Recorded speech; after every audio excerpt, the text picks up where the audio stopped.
कृष्ण, राधे राधे। द्वादश स्कंड, छठा अध्याय का भाग 2।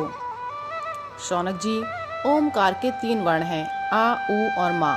ये ही तीनों वर्ण सत्व रजतम इन 3 गुणों, ऋक यजु साम इन 3 नामों, भू भुवा स्वा इन 3 अर्थों और जागृत स्वप्न सुषुप्ति इन 3 वृत्तियों के रूप में 3-3 की संख्या वाले भावों को धारण करते हैं। इसके बाद सर्वशक्तिमान ब्रह्मा जी ने ओमकार से ही अंतस्थ या रा लावा उष्म शा शा सा हा स्वर, आ से औ तक, स्पर्श का से मा तक और ह्रस्व और दीर्घ आदि लक्षणों से युक्त अक्षर संभ्रम मारने अर्थात वर्णमाला की रचना की।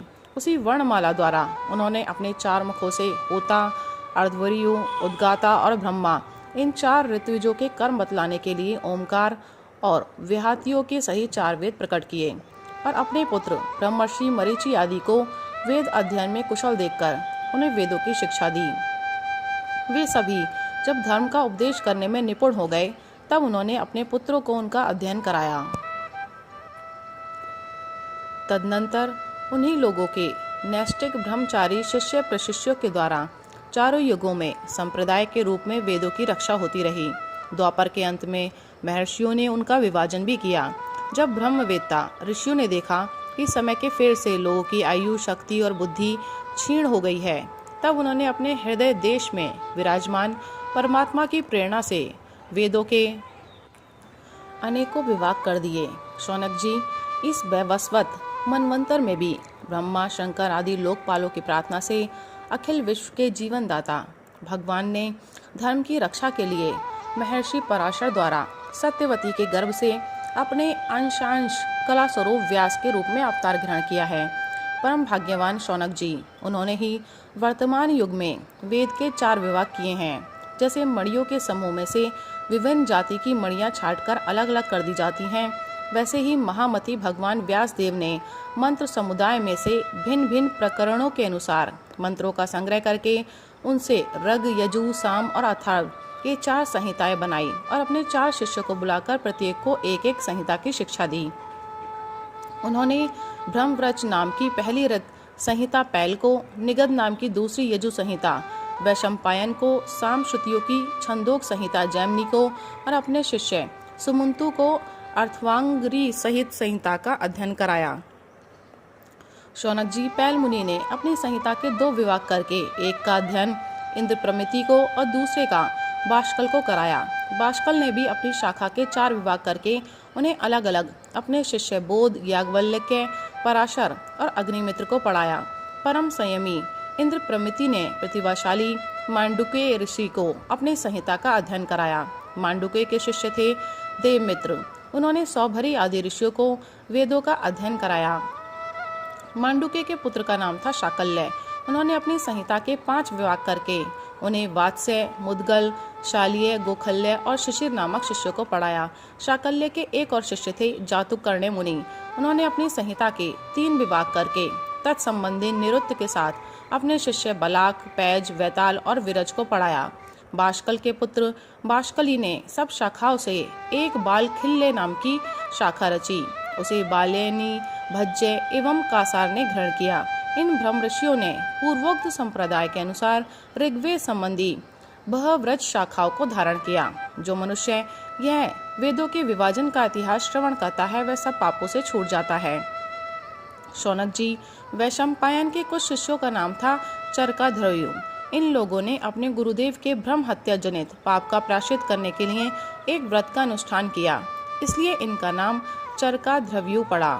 वैशंपायन के एक शिष्य याज्ञवल्क्य मुनि भी थे, उन्होंने अपने गुरुदेव से कहा, अहो भगवान, ये चरकाध्रव्यु ब्राह्मण तो बहुत ही थोड़ी शक्ति रखते हैं, इनके व्रत पालन से लाभ ही कितना है। मैं आपके प्रायश्चित के लिए बहुत ही कठिन तपस्या करूंगा। याज्ञवल्क्य मुनि की यह बात सुनकर वैशंपायन मुनि को क्रोध आ गया। उन्होंने कहा, बस बस चुप रहो, तुम्हारे जैसे ब्राह्मणों का अपमान करने वाले शिष्य की मुझे कोई आवश्यकता नहीं है। देखो, अब तक तुमने मुझसे जो कुछ अध्ययन किया है उसका शीघ्र से शीघ्र त्याग कर दो और यहाँ से चले जाओ। याज्ञवल्क्य जी देवरात के पुत्र थे, उन्होंने गुरुजी की आज्ञा पाते ही उनके पढ़ाए हुए यजुर्वेद का वमन कर दिया और वे वहां से चले गए। जब मुनियों ने देखा कि कि याज्ञवल्क्य ने तो यजुर्वेद का वमन कर दिया। तब उनके चित्त में इस बात के लिए बड़ा लालच हुआ कि हम लोग किस प्रकार इसको ग्रहण कर लें। परंतु ब्राह्मण होकर उगले हुए मंत्रों को ग्रहण करना अनुचित है, ऐसा सोचकर वे तीतर बन गए और उस संहिता को चुग लिया। इसी से यजुर्वेद की वह परम रमणीय शाखा तैत्तिरीय के नाम से प्रसिद्ध हुई। शौनक जी, अब याज्ञवल्क्य ने सोचा कि मैं ऐसी श्रुतियां प्राप्त करूं जो मेरे गुरुजी के पास भी ना हो। इसके लिए वे सूर्य भगवान का उपस्थान करने लगे। याज्ञवल्क्य जी इस प्रकार उपस्थान करते हैं। मैं ओमकार स्वरूप भगवान सूर्य को नमस्कार करता हूँ। आप संपूर्ण जगत के आत्मा और काल स्वरूप है। ब्रह्मा से लेकर तृण पर्यंत जितने भी जरायुज, अंडज, स्वेदज और उद्दिज 4 प्रकार के प्राणी हैं, उन सबके हृदय देश में और बाहर आकाश के समान व्याप्त रहकर भी आप उपाधि के धर्मों से असंग रहने वाले अद्वितीय भगवान ही हैं। आप ही क्षण, लव, निमेष आदि अवयवों से संघटित संवत्सरों के द्वारा एवं जल के आकर्षण विकर्षण आदान प्रदान के द्वारा समस्त लोगों की जीवन यात्रा चलाते हैं। प्रभु, आप समस्त देवताओं में श्रेष्ठ हैं। जो लोग प्रतिदिन तीनों समय वेद विधि से आपकी उपासना करते हैं, उनके सारे पाप और दुखों के बीजों को आप भस्म कर देते हैं। सूर्यदेव, आप सारी सृष्टि के मूल कारण एवं समस्त ऐश्वर्यों के स्वामी हैं। इसलिए हम आपके इस तेजोमय मंडल का पूरी एकाग्रता के साथ ध्यान करते हैं। आप सबके आत्मा और अंतर्यामी हैं। जगत में जितने चराचर प्राणी हैं, सब आपके ही आश्रित हैं। आप ही उनके अचेतन मन, इंद्रिय और प्राणों के प्रेरक हैं। यह लोग प्रतिदिन अंधकार रूप अजगर के विकराल मुंह में पड़कर अचेत और मुर्दासा हो जाता है। आप परम करुणा स्वरूप हैं, इसलिए कृपा करके अपनी दृष्टि मात्र से ही इसे सचेत कर देते हैं और परम कल्याण के साधन समय समय के धर्म अनुष्ठानों में लगाकर आत्माभिमुख करते हैं। जैसे राजा दुष्टों को भयभीत करता हुआ अपने राज्य में विचरण करता है, वैसे ही आप चोर, जार आदि दुष्टों को भयभीत करते हुए विचरते रहते हैं। चारों ओर सभी दिक्पाल स्थान स्थान पर अपने कमल की कली के समान अंजलियों से आपको उपहार समर्पित करते हैं। भगवान, आपके दोनों चरण कमल तीनों लोकों के गुरु सदृश महानुभावों से भी वंदित हैं। मैंने आपके युगल चरण कमलों की इसलिए शरण ली है कि मुझे ऐसे यजुर्वेद की प्राप्ति हो जो अब तक किसी को ना मिला हो। सूत जी कहते हैं, शौनकादि ऋषियों, जब याज्ञवल्क्य मुनि ने भगवान सूर्य की इस प्रकार स्तुति की, तब वे प्रसन्न होकर उनके सामने अश्व रूप से प्रकट हुए और उन्हें यजुर्वेद के उन मंत्रों का उपदेश किया जो अब तक किसी को प्राप्त न हुए थे। इसके बाद याज्ञवल्क्य मुनि ने यजुर्वेद के असंख्य मंत्रों से उसकी 15 शाखाओं की रचना की। वही वाजसनेय शाखा के नाम से प्रसिद्ध है। उन्होंने कण्व, माध्यन्दिन आदि ऋषियों ने ग्रहण किया। ये बात मैं पहले ही कह चुका हूँ कि महर्षि श्री कृष्ण द्वैपायन ने जैमिनी मुनि को साम संहिता का अध्ययन कराया। उनके पुत्र थे सुमंतु मुनि और पौत्र थे सुनवान। जैमिनी मुनि ने अपने पुत्र और पौत्र को एक एक संहिता पढ़ाई। जैमिनी मुनि के एक शिष्य का नाम था सुकर्मा। वह एक महान पुरुष था। जैसे एक वृक्ष में बहुत सी डालियां होती हैं, वैसे ही सुकर्मा ने सामवेद की 1000 संहिताएं बना दी।